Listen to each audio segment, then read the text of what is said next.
Hello, Green Signallers, and welcome to episode 3 of the Green Signals podcast with me, Nigel Harris, here in rather damp Lincolnshire, and me, Richard Bowcreed, equally damp, the Peak District in Derbyshire.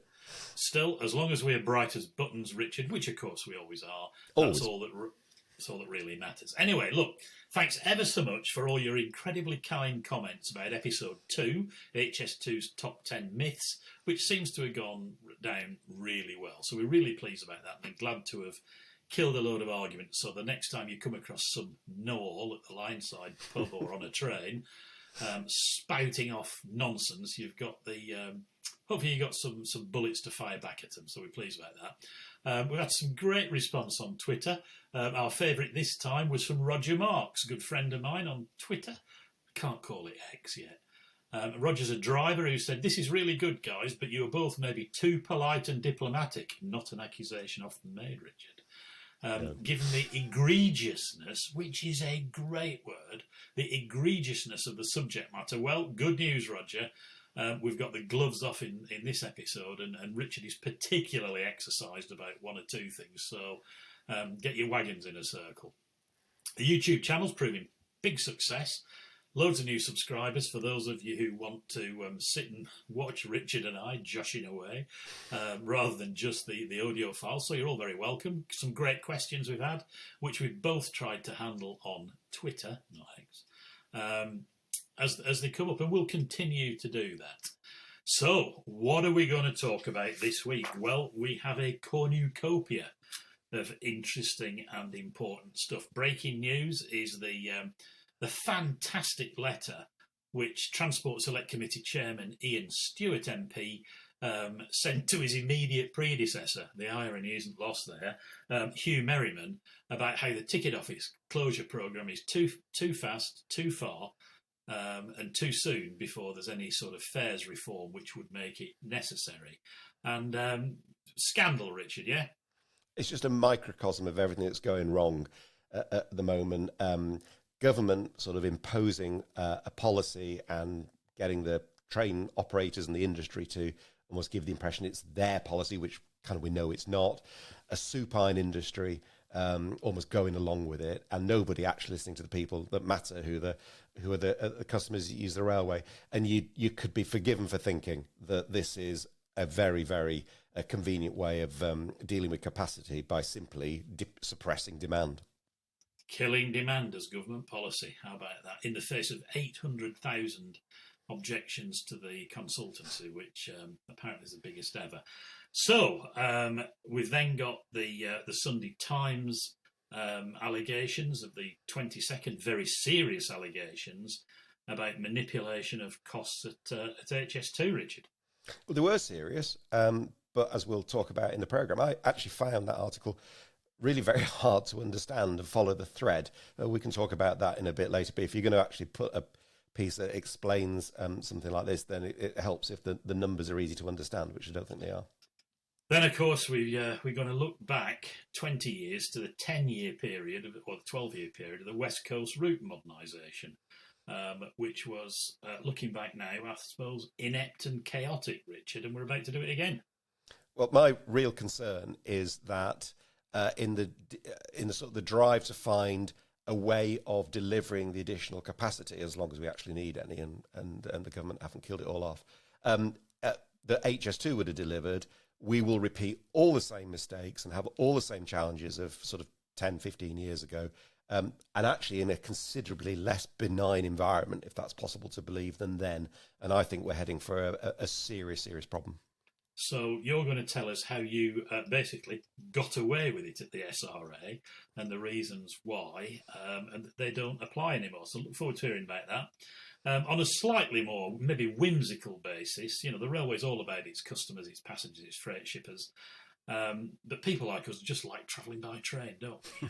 In all its manifold. I mean, you know, from the Douglas horse trams to, you know, the deserts of Mongolia. I've done quite a bit. So we're going to start picking out, now and then in programmes, some of our favourite journeys that mean a lot to us personally, and we're hoping you'll tell us about some of yours. Just wait till you hear Richard's from the Lancashire of Fred Dibner. And then a quite worrying development, the Strathspey Railway seems in real trouble after a mass walkout of staff and volunteers in protest against the board's approach. Now, this isn't new, volunteers and managers at odds, but it does seem to be cropping up rather more often and in an environment where the economic model which has kept heritage railways running is very much under threat, largely because of the soaring price of coal. So we're just going to have a quick look about that, and we'll be coming back to that in a future episode, as indeed we will about the ticket office closures with a real expert, and probably quite soon on that one.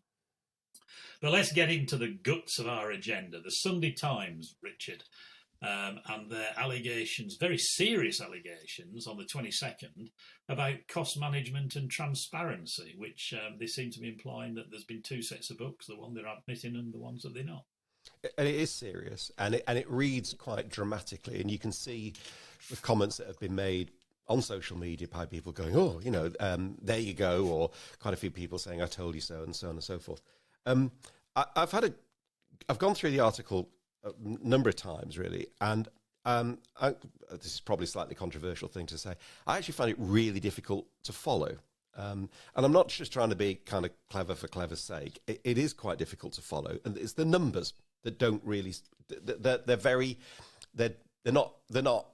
quite opaque, actually, and they seem very mixed up. And when you get to the end of the article, it kind of explains why, because it says right at the end, it says the costs quoted are based on published estimates at the time. That's fair enough, but the figures vary in the way they are adjusted inflation. Well, you don't say, actually. It's because that's not explained. It doesn't say which price level stuff's at. It makes it very hard. And you'll have people go, oh, well, you're just saying it's inflation again. Actually, it makes quite a big difference, as does apples and apples and apples and pears. Just saying what are you comparing things against? Because the early estimates, as we talked about last week, didn't have a load of stuff in, and later estimates do have it in, but they don't have other things in. When I look at the article, though, there's a really curious point. Do you remember last week, Nigel, we were talking about April 2020? You said that's a really key stake in the ground, because that's when the government submitted the business case and said, we really want to do this project. That's when kind of everybody agreed on the number. Well, everybody agreed on the project, and they agreed on the number. And that number, according to the Sunday Times, they say HS2 were saying 106 billion, and all these, everybody else who was advising HS2 was saying 107. Because the whole narrative, this Sunday Times article is almost a bit like saying HS2 was saying X, but they were being told internally Y, but they weren't. But then HS2 were kind of suppressing that, not telling anybody else what they'd been told. But exactly. at that 2020 point, basically the numbers are the same. Now, I'm not saying that $1 billion isn't a lot of money, but we should be concerned about it. Of course we should. But there's really close alignment at that point. So I'm thinking, well, okay, does anything prior to that matter all that much? Because at that point, pretty much everybody agrees.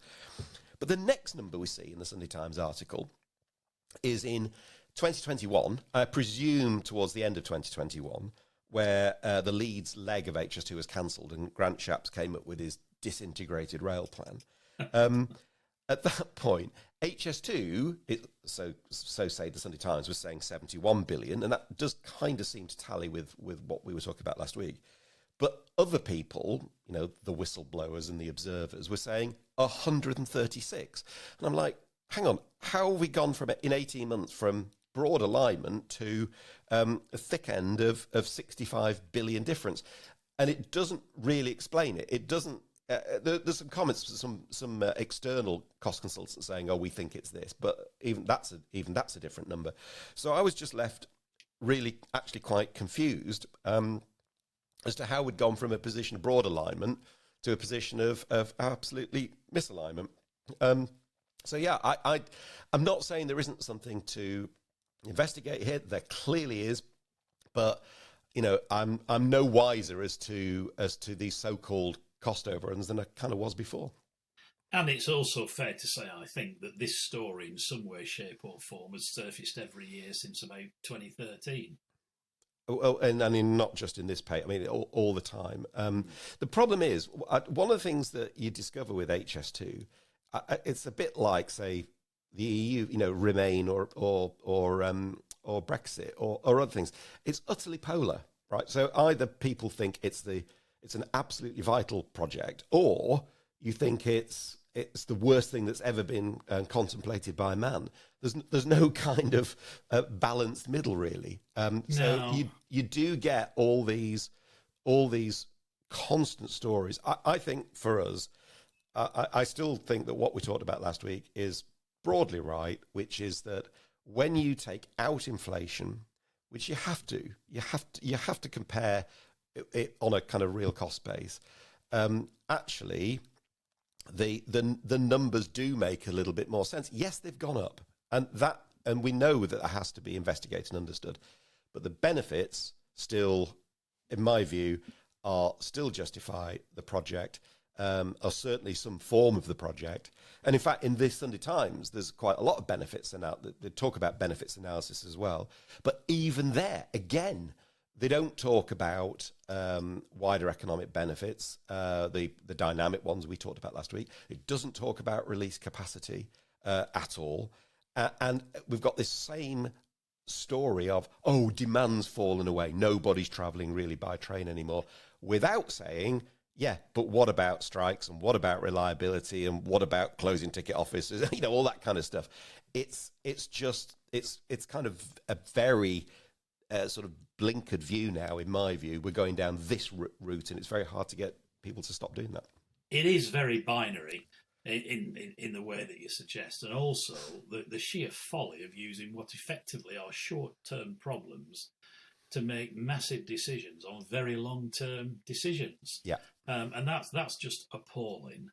And what on earth do we do about that? All we can do is keep fighting, and hope that at some point we make some headway. I think so.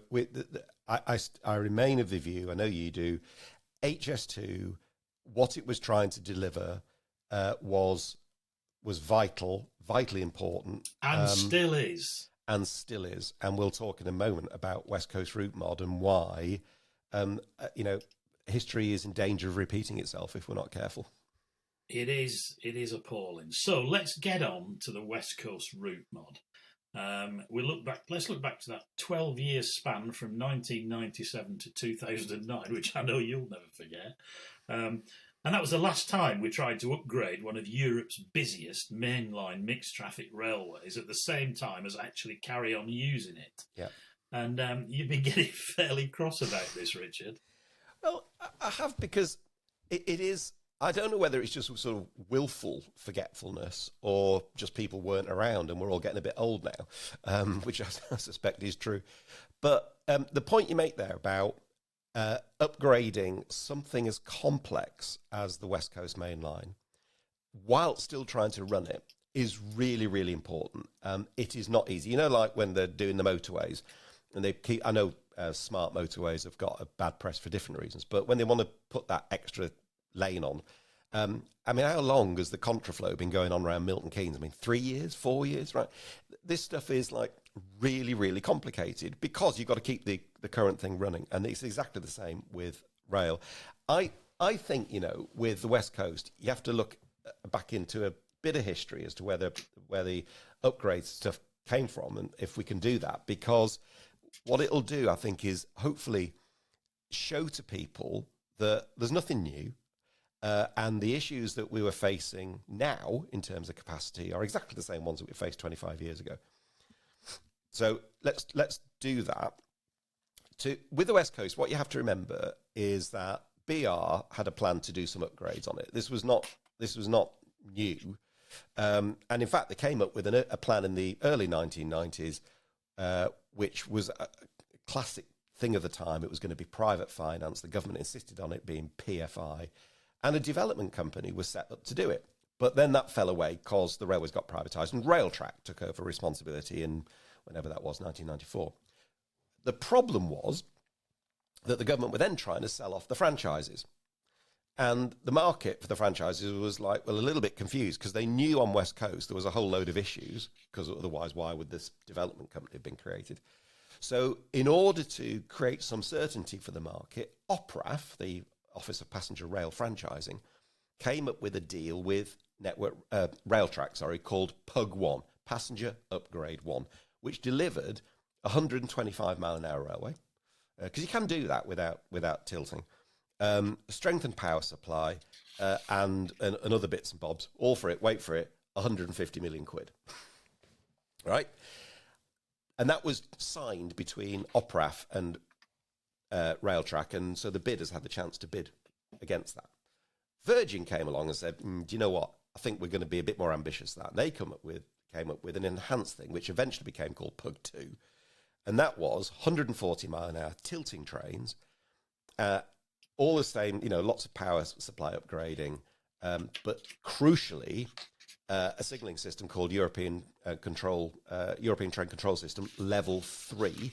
And Level 3 is a system that allows for much more advanced management of trains. So that was the plan. And Virgin, you'll love this, Nigel, Virgin signed the franchise and committed to all those new tilting trains without PUG-2 actually being finally negotiated or agreed by the regulator, which it had to be because loads of other operators had track access agreements on the West Coast, so they all had to be consulted. And Railtrack agreed to do it without actually really understanding how they were going to deliver it, particularly the signalling. I mean, that's astonishing, isn't it? Nobody knew what they were signing up to, including Virgin, but went ahead and did it anyway. And Railtrack signed up to deliver a signalling system which didn't exist anywhere in the world at that time, with no idea how it was going to be done. Pretty much. Yeah, pretty much. And the regulator went along with it all. Well, the regulator just followed the process, which was, eventually some Railtrack will come forward with a track access agreement and they'll review it and they'll consult on it with the industry and they'll either agree or they won't agree. So the regulator just did the job, right? PUG-2 got signed in 1998. The Pendolino contract got finally signed in 1999. But between 98 and 2001, it just became increasingly clear that Railtrack just didn't have a plan. They just did not know how they were going to deliver it. I remember John Armitt was once asked about how that had happened. I mean, he was asked later on, like 2006, 2007, when we as the chief executive at the time. So he was chief executive of Network Rail, as it had become by that point. He was asked how this had come about, and he said fundamentally because inside of Railtrack Network Rail, there was no clear differentiation between who was the client for the project and who was actually responsible for delivering the project. So they were kind of marking their own homework. And it was always going to end in a mess. And of course, in 2001, it did. And Railtrack went into administration. So then the SRA stepped in, then led by you, and took charge in, I think, 2002, wasn't it? January. For the first time, and this is I'm incredulous at this, for the first time for a project like that, created a project board. Yeah, created a project board with the SRA as the client for it. I mean, we did it again with a few other things, but we certainly did it for this. And it was kind of the first real time that it was done. I have to say, it was the industry really came together in a way that they I sort of struggle to see it at the moment. When I say came together, everybody who had a stake in it kind of joined in. I mean, some had to be slightly more cajoled than others. Cajoled. Yeah. Well, arm twisted, you mean? Yeah, and worse. But no, they were.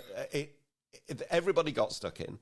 Created a project board. The Department for Transport, the Treasury, both came along to that as observers. The regulator's office came along as observers, and we weren't micromanaged. Right? The constant updating to the ministers was very clear. We made rational decisions as experienced railway people, taking consideration of all the facts, doing the analysis, getting it approved properly, but just really cracking on with it, and it worked well. And you were allowed to do that. Presumably, you had air cover from the Secretary of State, from Alistair Darling. Yeah, he was very good, actually. His primary concern was just kind of don't leave me with egg on my face, i.e. don't leave me, the Secretary of State, with egg on my face. But yeah, very supportive, and everybody, there was a goal, there was a clear goal, and we took decisions that we thought were in the interests of not just the industry, but actually fundamentally the passenger and the customer for the long term. And some of those we just kind of got on and did. But it's interesting that, what I'm hearing is that you were kind of making it up as you went along in some ways, got support from the from the government, no micromanagement from the DFT and the Treasury, and we're effectively allowed to get on with it in a way which just doesn't happen now. Well, part of the thing we did was we tended to ask for forgiveness rather than permission on not just on West Coast, but on loads and loads of things. I'll give you a good example, right? So we created a draft strategy. Tom Windsor, who was the regulator at the time, said, look, if you want me to support the change to the track access arrangements, or you want me to be supportive of this as the regulator, you're going to have to come up with a strategy, right? So fair enough. So we consulted on a West Coast strategy and sought views for that. And as part of that process, quite a few things came out of it. One of which, so I'll give you an example. The short bit of line from Crewe to Kidsgrove, right, was not electrified. Very odd, actually. If you look at the whole of the West Coast that was done really in the 60s and 70s, that bit never was. And I remember Jim Steer, Stuart Baker, me sat in my office, went, do you know what? Actually, operationally, strategically, that is the right thing to do. And we did it properly. A paper went to the project board and we got it all approved. I don't think there was a business case, and I sure as heck didn't tell the Treasury.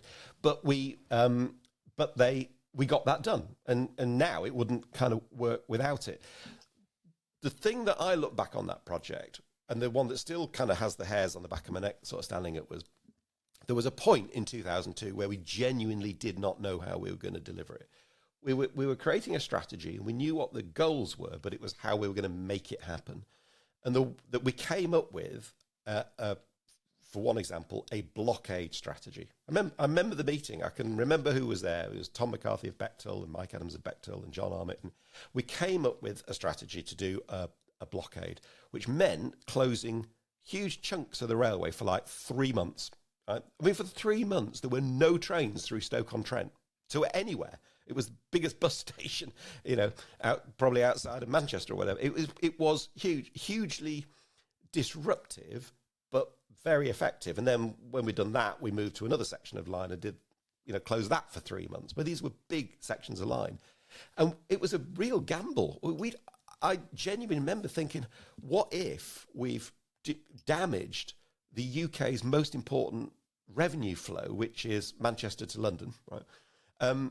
So we came up with a thing called Project Rio, which was to run a diesel train service from Manchester. It went through the Peak District near here, sort of to Sheffield, and then down the Midland Main Line to London. And the Midland Main Line franchise ran that for us. It was very expensive, but we thought it was the right thing to do to preserve that market. Can you imagine, Nigel? Can you imagine now? No. A bean counter in the Treasury going, oh, that's a good idea. It would not happen, right? So did the Treasury actually try to can the project? Because he said it came within a heartbeat of being binned. Oh, they did. And I mean, in early 2002, there was look, I tell you what, why don't we just kind of call it a day? Because at that point, it was a bit out of control, 13 billion. There was no real plan. And I remember saying, look, guys, if it's all the same with you, I think we'll go and fix it, because it sounds a bit kind of grand to say it, but kind of the country needs it. But it did. And if we'd canned it then, we'd never have got West Coast, the Virgin West Coast franchise of West Coast, up to 40 million passengers a journey. We'd never have got things in like the Nuneaton flyover, which has massive benefits for east-west connectivity. We'd never have got the extra track in the Trent Valley. All the things now that you hear ministers and railway people say, all taken for granted, right? But 25 years ago, it was not for granted. Sorry to interrupt, but you're saying there was siren voices suggesting we didn't do the Nuneaton flyover, the Trent Valley 4 tracking and remodelling Rugby. Yeah, towards the end of 2003, even Network Rail said, "Oh, I think we can save some money by not doing those things." No. Just like, no, and siren voices suggest they were beautiful, beautiful sounds. They weren't. I just thought they were absolutely ludicrous. And that's the point. You've got to stick with something and then see it through. And I don't want to be critical of industry partners. Everybody did kind of get stuck in. There were some people playing, some silly games, but by and large, we got it done. My issue, Nigel, now is that the things that we had then, we had no social media, right? I didn't have to worry about armchair experts like you and me constantly tweeting and saying, "Oh, no, you don't want to be doing that, you want to do it this way." We didn't have any of that. We had a government who were even if the officials were not comfortable politically, they were supportive, and we had good railway people making sensible, informed, experienced decisions and cracking on with it. And if a newspaper wrote a stupid article, which they did from time to time, we read it, ignored it and cracked on. My worry is that's gone, right? And so when you start talking about upgrading the existing network on anything like the same sort of scale, again, that's why I mean the environment is far less benign. It'll be micromanaged and it'll be a disaster. So you won't have railway people making decisions and being supported by people like Alistair Darling. You will have social media and all those other things, which will make it impossible. It will. And fundamentally, you can live with social media. You can live with them because you just basically ignore it. What you can't live with is when when you don't get the political support and air cover to get on and do a professional job. When they want to micromanage and constantly mess around and change things, all of which just costs money and delay, that's when it goes wrong. And that's the bit that today I think has changed radically. So we are ignoring the lessons of history, and therefore we are doomed to repeat its mistakes. Oh, well, that's quite a big statement. Yeah, I think we probably are. And if you look at what needs to be done on the West Coast, I mean, that today the problems of capacity have not been fixed. I had somebody said to me the other day, "Oh, well, you've got the railway you want between Rugby and Euston now." Well, yeah, but we haven't fixed, Birmingham to Manchester. We haven't fixed the corridor through to Crewe for freight. We haven't sorted out what's going on around Manchester and connectivity east and west. Those are all massive, massive schemes. And yeah, repeat the failures of the past. I think we've got it coming. And on top of that, we've got the impact on all the intermediate stations, which are yet to be realised and appreciated, which is something else we can get into. Indeed. In future episodes. So let us do that. Because, I mean, that's the way it's always worked, isn't it? From the 1950s on the West Coast Main Line, places like Garstang and Cattrall and Bayhorse and Shap and all those little stations paid the price for the end-to-end accelerations. It happened on the East Coast, and it happens to a degree it happens on the West Coast now, doesn't it? One of my favourite railway jokes is there's 12 trains an hour at Milton Keynes, but only 2 of them stop. Whether that's true or not, I don't know, but the principle holds good. It does. I mean, I might sort of tweet tail a little bit there. I think there's a slightly different market at T-Bay than there is at Tamworth, right? But people in Tamworth and Lichfield, for instance, as it stands at the moment, are going to get a worse service in terms of the fast stuff that occasionally stops there on the West Coast Main Line, unless we find a way to deliver more capacity. T-Bay and Tamworth, nicely alliterative, Richard. I'm impressed on the hoof too. Anyway, look, that's all terribly serious. There were moments of light relief in all that. I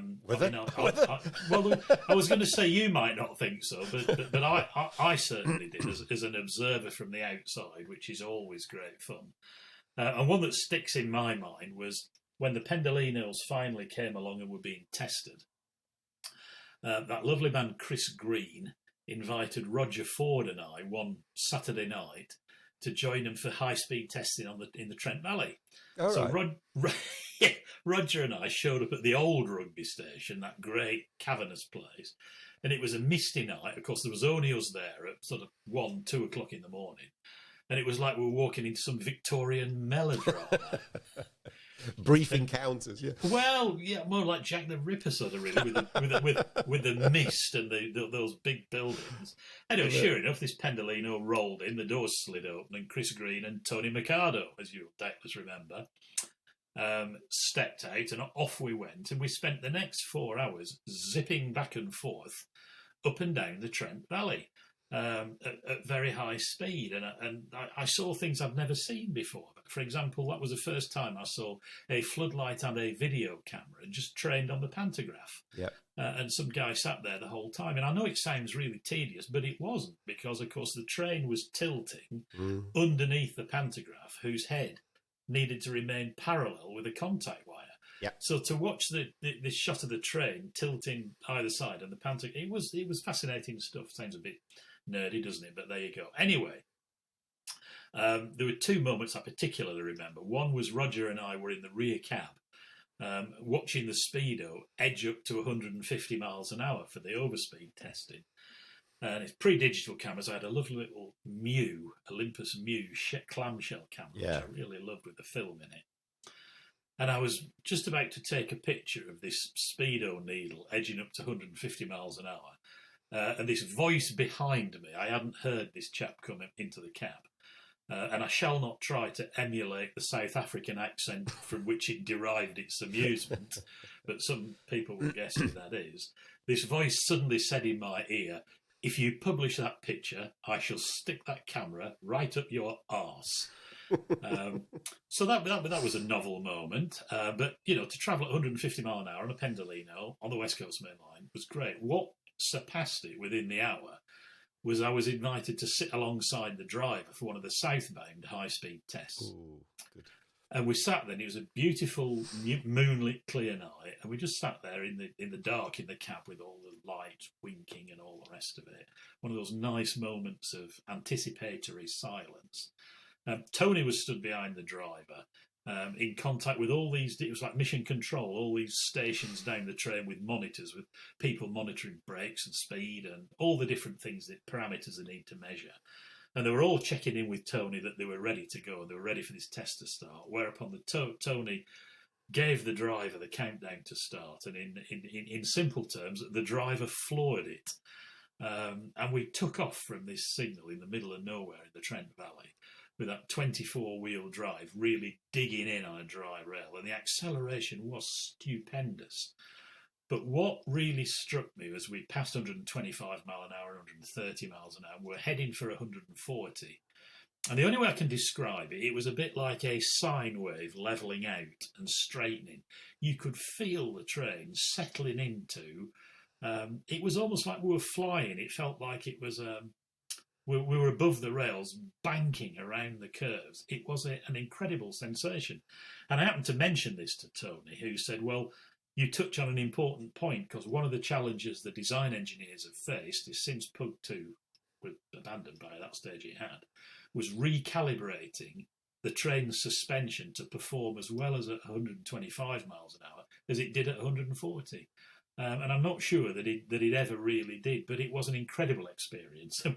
We pulled into Rugby, the doors snapped open, Roger and I stepped back into the Victorian Melodrama to drive home in the dawn's breaking light, and the Pendolino shot off again. It was, I'm aware just how fortunate Roger and I were, but it was an amazing experience, and part of the West Coast upgrade, which... I'm not saying it's a look at me, we did this wonderful thing, but to share part of the work that was done behind the scenes by a very large team of engineers and other development people to make sure that when, I'm not sure how many launches Pendolino had, Richard, but I think I went to all of them. Oh, you did. Loads. It was Virgin after all. But, so but to get it ready for that point, and it was a privilege to be able to be part of it.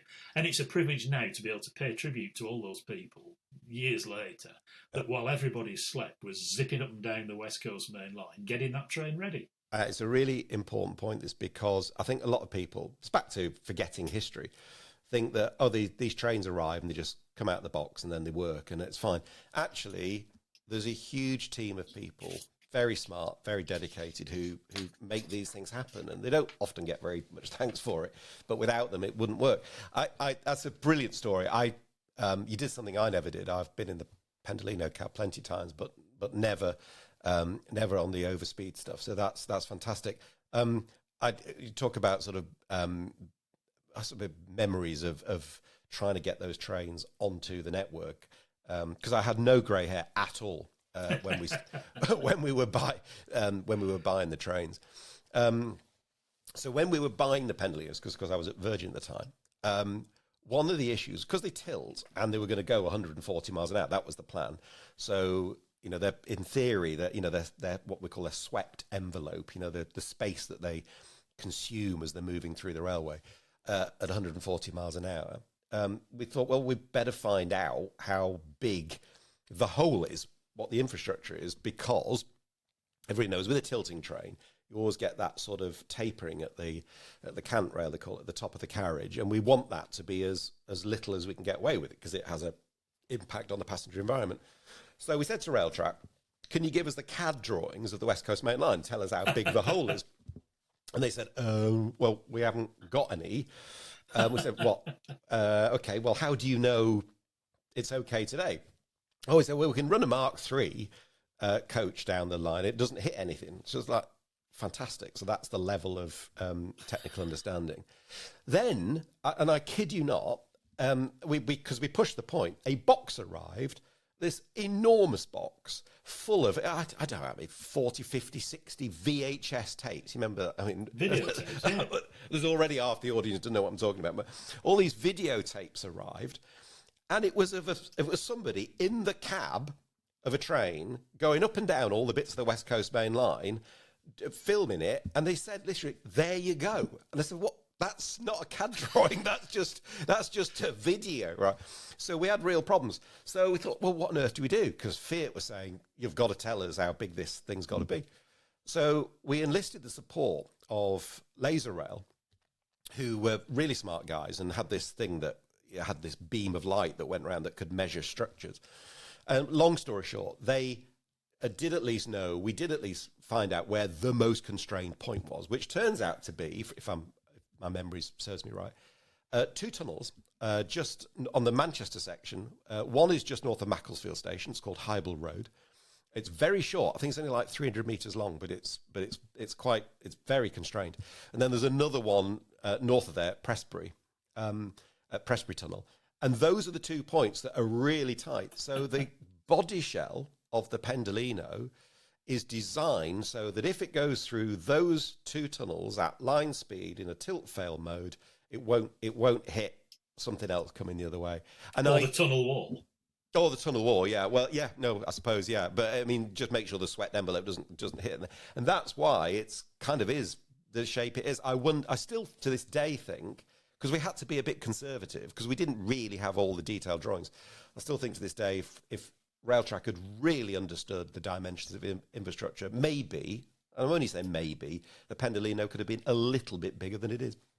That's a really, really interesting story. And of course, that's something that Tom Windsor, as regulator, was constantly berating Railtrack about, was a knowledge of its asset. Yeah. Look, this isn't meant to be a stupid question, and yet I know that's exactly how it's going to come across. Why not just rebore those tunnels if they were the pinch points? It's not a stupid question at all. I think I'm right in saying that we did ask that question. Hybel Road. I mean, somebody listening will know this probably better than me. It's quite there's quite a high, it's right in the middle of Macclesfield basically, and there's a lot of stuff on top of it. I just think in the end it was decided it was just better to make the train fit the infrastructure. But yeah, always a good idea. Well, yeah, kind of. Well, if you think about it, the railway inspector at the time were quite concerned about Pendolinos. We didn't have any active tilting trains on the network, so that was an issue in terms of envelopes. They were concerned. There was a very serious issue with the tilting mechanism, which on the Pendolinos, unlike the APT, which was hydraulic, so it had actuators that pulled it both ways. So if one failed, in theory, it pulled itself back. The Pendolino has a single electrical actuator. So that was new technology. We had passengers in the leading vehicle going above 100 miles an hour. So it was, as a train, the Railway Inspectorate, they were very good, but they were all over it. So we had to make sure that the train, fitted the infrastructure and it was safe. just briefly, you mentioned something there which I had intent to mention and I hadn't. Was I remember all the discussion about it being, should we allow passengers in the leading vehicle of a train like that? And of course, at the time, we all thought, what a great idea. Now I'm not so sure because, we'd always had what was known as guards vans or luggage vans, which gave us storage space for stuff, which we now do not have. And luggage is a major issue on the railway. So I'm just wondering whether that was a great idea. After all, commercially, in your role as co-chairman of the Virgin Rail Group, I'm sure you wanted the fares. Indeed. Indeed. But I do wonder. Anyway, look, that fascinating. We'll have to come back to stuff like that because there's loads more Pendolino stories I can tell you. as a music fan and a bit of a musician, though not in your class, Richard, I always enjoy these rockumentaries on the TV that tell you the stories behind the albums and the interviews with people and all that sort of thing. Well, this is kind of the railway version. The stories that they're every bit as important. History is as much about the small stuff as it is about the big stuff. Very often it's more. And I think that's one thing which we ought to work into green signals as much as we can. Anyway, on that subject, let us have a slightly whimsical end to this programme. Like all railway people, it's not just a means of getting around the country. We kind of like just travelling on trains, don't we? We do. Why don't we can drop these in from time to time. Why don't we wrap up with, I don't know, a favourite train trip, ideally within this country, though having said that, mine's not going to be. And we'll ask green signals out there to let us know what theirs are, because it's always a good way of finding out, actually, about some railways you wouldn't know about. So you've had some time to think about it, Mr. Bowker. So the floor is yours for your first memorable train trip. Go. Well, I'm going to pick a very odd one. Because I think a lot of people go, scenery and spectacular gradients and stuff like that. So I'm going to go, of course, for Chorley in Lancashire to Manchester, Victoria. But exotic. Very exotic. Well, funnily enough, as an 11-year-old train spotter, allowed out the house kind of for the first time on my own to go train spotting, Manchester, Victoria really was exotic because it took it took half an hour, 40 minutes to get there.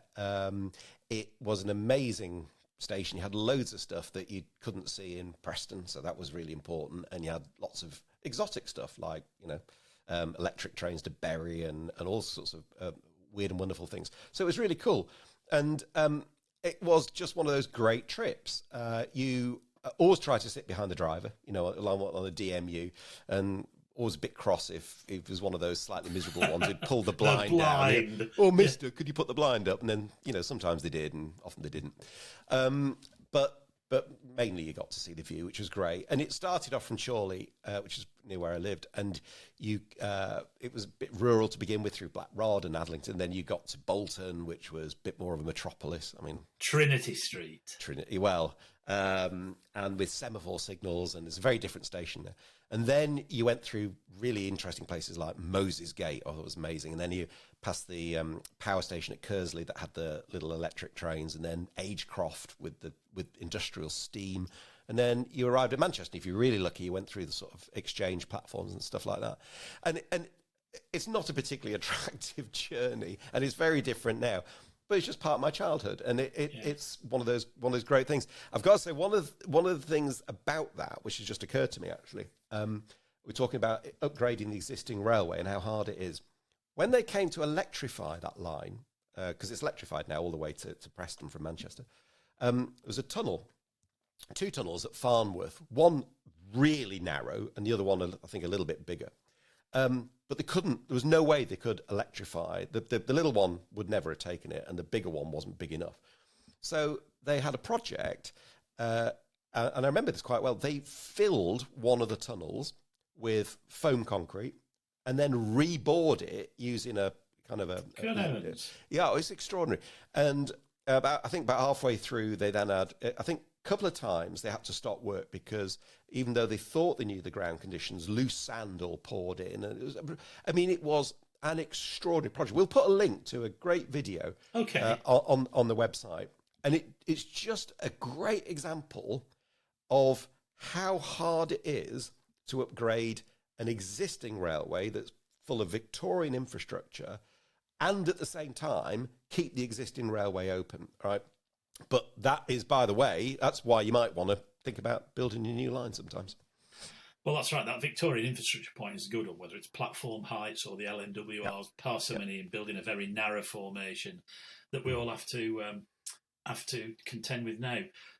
Thing that comes across from that story, which is the sheer variety, you know, the steeple cab electric at Kersley Power Station, industrial steam at Agecroft, all of the variety and a lot of freight, of course, you know. So it's, tons of freight everywhere. It's, you know, who could forget the Red Bank parcels, which was a legend of the week. Okay, I'm going to do something totally different and take us to the United States, because in 1999, 3 years after Ed Burkhart of Wisconsin Central had acquired and created the constituents that formed up English, Welsh and Scottish Railway, he had a meeting of EWS managers on the WC system, right? A bit of a convention, and he asked me and my partner the day, Judy, to go along, which we did. And it was an extraordinary visit. I remember at Stevens Point, their wagon workshops, one of the guys really enthusiastic in the workshops, pointing to the WC patch on his shoulder, and he says, "Hey Nigel, do you know what WC means? We can." You know, that sort of easy to mock, that sort of spirit. But did they get things done? Anyway, Ed said, "Look, for the last night, I've got something special planned." And there's a picture which we'll put on the website to make the point. We had a 4-car train which contained a 1912 wooden beer saloon called Prairie Rose.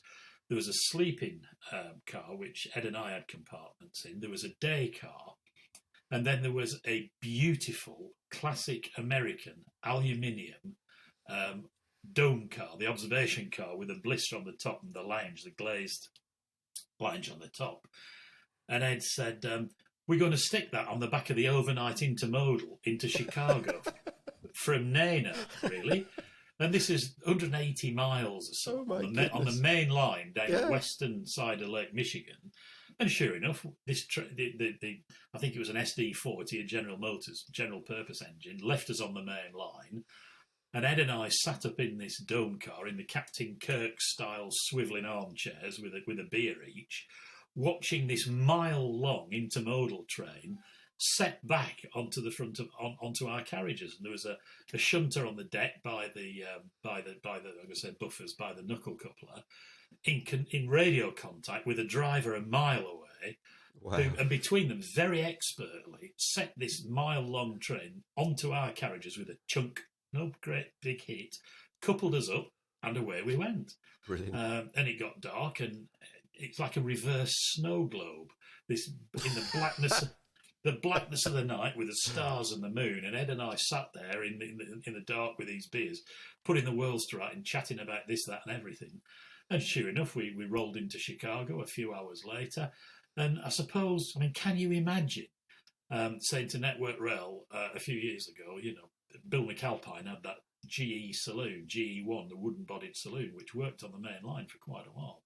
We've got 4 historic vehicles, including that. We want to park it on the West Coast main line and set back an overnight freight liner from Moss End to Wembley and go all the way down to London. I mean, it beggars belief, but it was a very special trip. So Brilliant. Even though I said we should pick UK, and I will do next time, that was just too good not to do. And one final piece at the end of the programme about the heritage sector. There was a very worrying story this week about the Strathspey Railway, where something like 40 volunteers and staff have staged a bit of a walkout after a sort of ongoing tension with the board. Now, that's nothing new. I was a director of the Great Central Railway from 2005 for a few years. And Bill Ford, the chairman, the late Bill Ford, used to refer to the GC as 8 miles of benign anarchy that wasn't always benign. So this sort of tension is not new. What is making it very difficult now is particularly this soaring price of coal from £200 a tonne a while ago to maybe £400 or £500 now.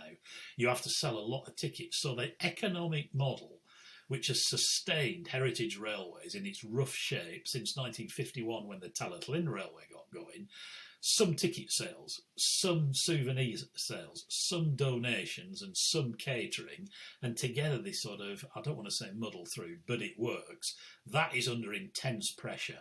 And when there's pressure like that, you do get tensions between members of staff and the management and volunteers. So, is this something we're going to see more of? Even the mighty Severn Valley Railway has had to cut services, and there's talk of redundancies and all sorts of things. So there's certainly something we'll be looking at then. And that's about it for this episode. So please do have a look at us have a listen on the various platforms or watch us on YouTube. Listen out for the promotions for next week's show, and we'll do those on Twitter as well. And we hope to have a well-known guest on that. And we've kind of decided on the hoof and announced it in this programme that we're going to develop the website to include some references of stuff we've talked about in the show. So Richard might be able to find a picture of Chorley in the early part of the 12th century when he was when he was a boy train spotter travelling to Manvic. I've got quite a good shot. I think it's Stevens Point of that train that we tagged on the back of the overnight intermodal into Chicago. But there's things like Ian Stewart's, the chairman of the TSC's letter to Hugh Merriman, and various web links. We're going to create a blog page for each one of these shows where you can go and have a look a bit more deeply, if you like, into some of the original material that we've used to put the conversation together, and just some interesting bits and pictures of bits and pieces of pictures and that sort of thing. So, thanks for listening. Thanks for staying with us. We'll be back next week. Richard and I are having a ball doing this, and we love your responses. So do keep them coming. Do keep them coming, and we'll see you all soon. So bye for now. Bye bye.